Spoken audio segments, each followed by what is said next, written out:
Hey guys, what's up? It's Sydney and welcome back to my channel and to another Haunted Locations episode. And this week we're going to be talking about the Iroquois Theater. And this theater is located in Chicago, Illinois.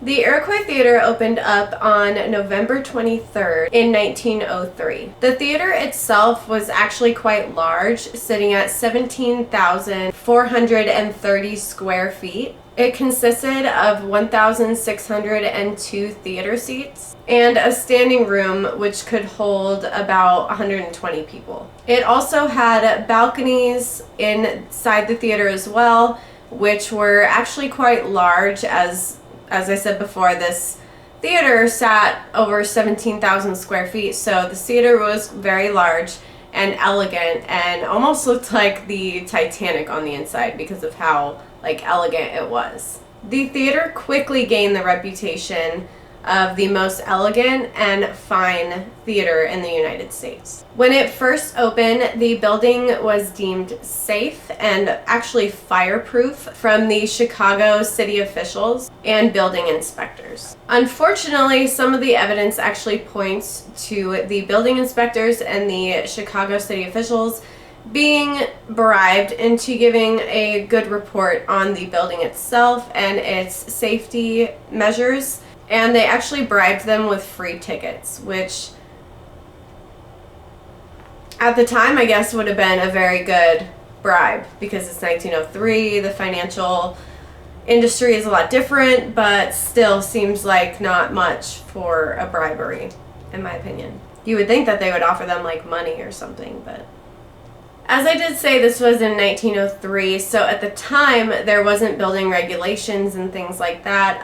There was only one main entrance and exit, and that was obviously the main entrance on the street. And when I said that they gained the reputation very quickly for being the most fine and elegant, I definitely wasn't exaggerating on that aspect. Since it opened on November 23rd, the incident actually happened on December 30th at 3:15 p.m. So they were not open very long. Now on this day, December 30th at 3:15 p.m., the theater was actually packed with about 1,700 patrons. They were attending the sold-out Bluebeard play, and that actually was a musical comedy starring Eddie Foy.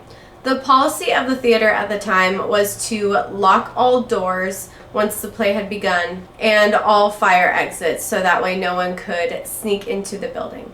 But during the performance, a fire actually started backstage and it quickly spread out throughout the theater. They actually did notice this right away and tried to put the fire out before the patrons actually caught wind of what was going on, but unfortunately were unsuccessful.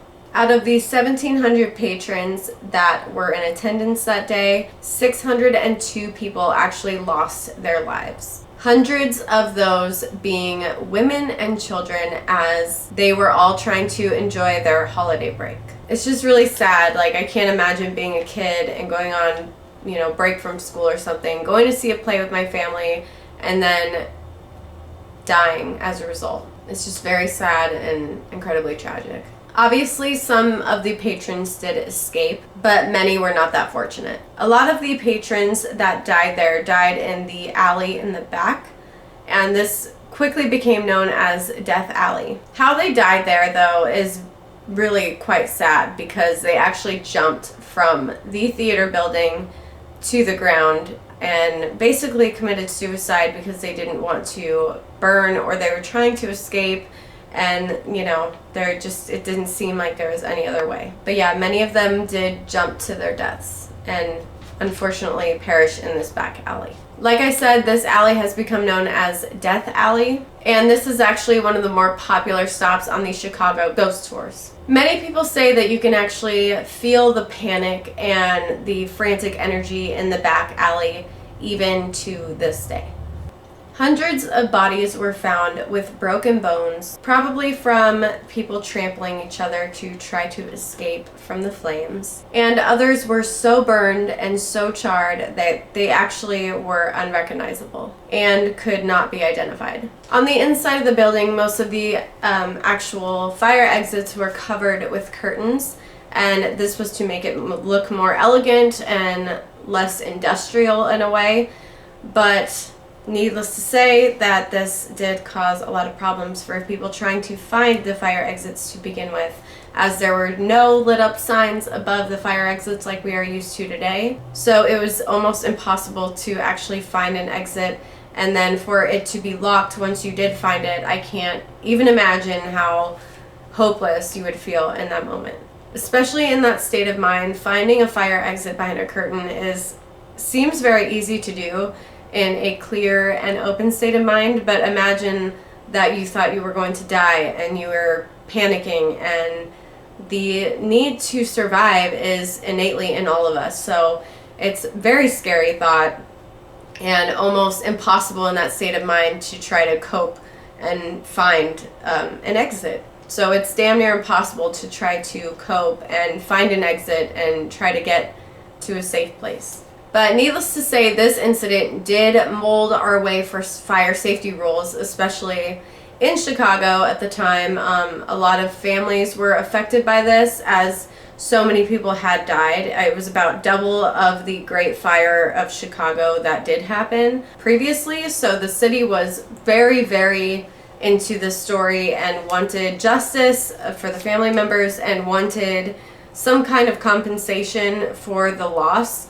And unfortunately, most family members that had lawsuits out and stuff like that against the theater and against, whoever was responsible for the fire never, unfortunately, got justice.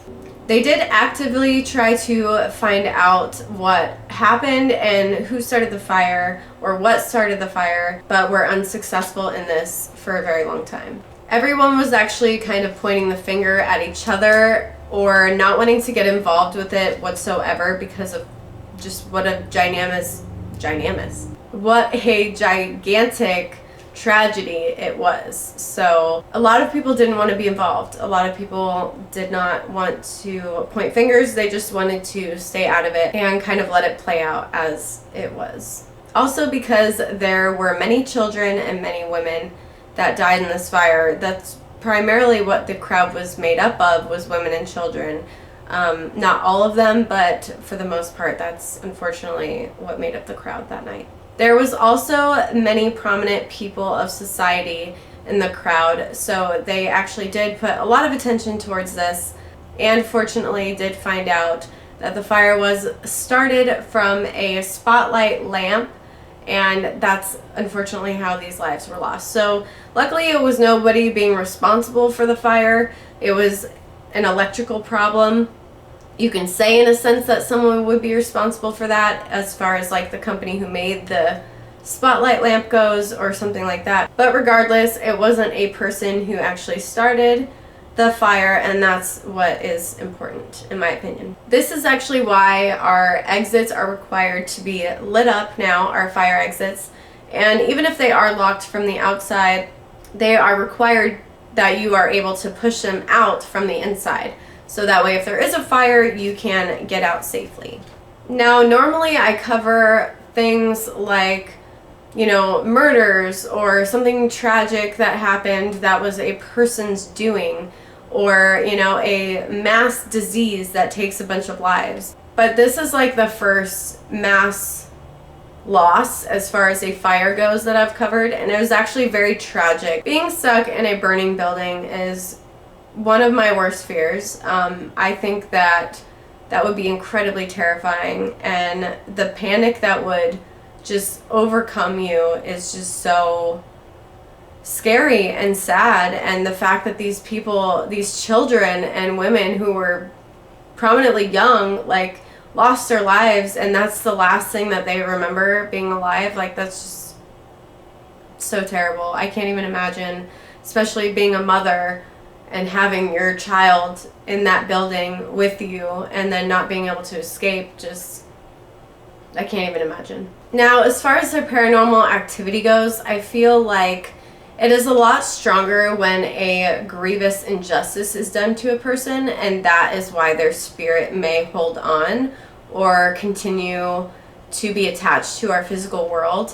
And this isn't so much that, because it wasn't something that someone did out of spite. It wasn't something that, happened because somebody did something else. This was a pure accident or mistake, and unfortunately definitely could have been avoided if the mechanics were all working properly in the way that they should have been. But as far as it being someone's intent on starting this fire or anything like that, that was not the case here. This was more a tragedy than anything. But there are reports of some paranormal activity in the alleyway as far as seeing shadow people go, and people have caught things on camera as far as like full-bodied apparitions. And you can also hear the panic cries and screams of the victims of the fire, as well as just in general feeling that panic and feeling the frantic energy in the air. Same goes for inside the theater. A lot of people feel like the connection is a lot stronger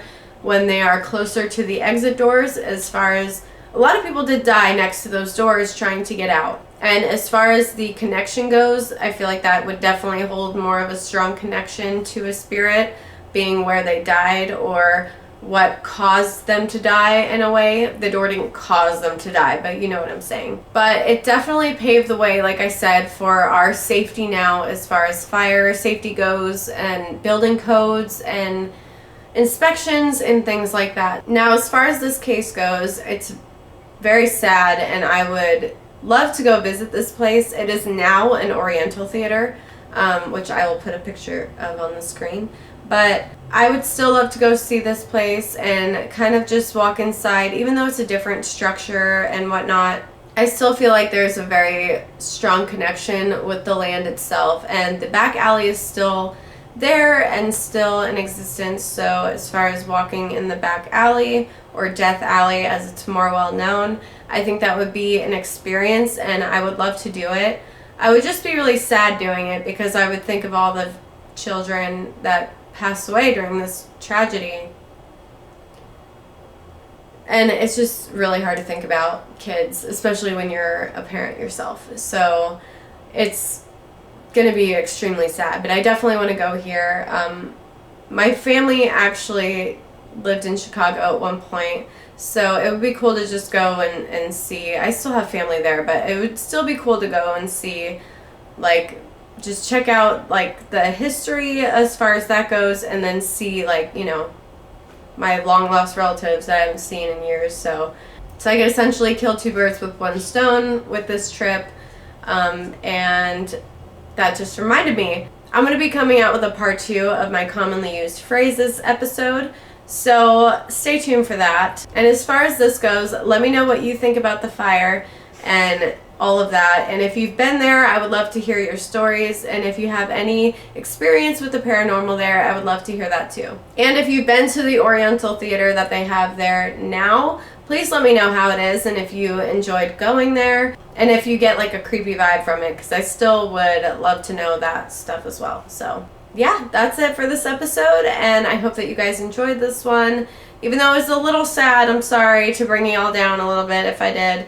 But I definitely think it's one of the more tragic events in history that I think that we've had, and definitely needed to be covered, as far as it is a popular ghost tour stop or attraction, so definitely wanted to cover it as well. But I hope that you guys enjoyed this video, and if you did, please like, leave a comment down below, and subscribe if you're not already. If you want to go ahead and give me a follow, you can. All of that will be in the outro, and I will see you guys next Wednesday.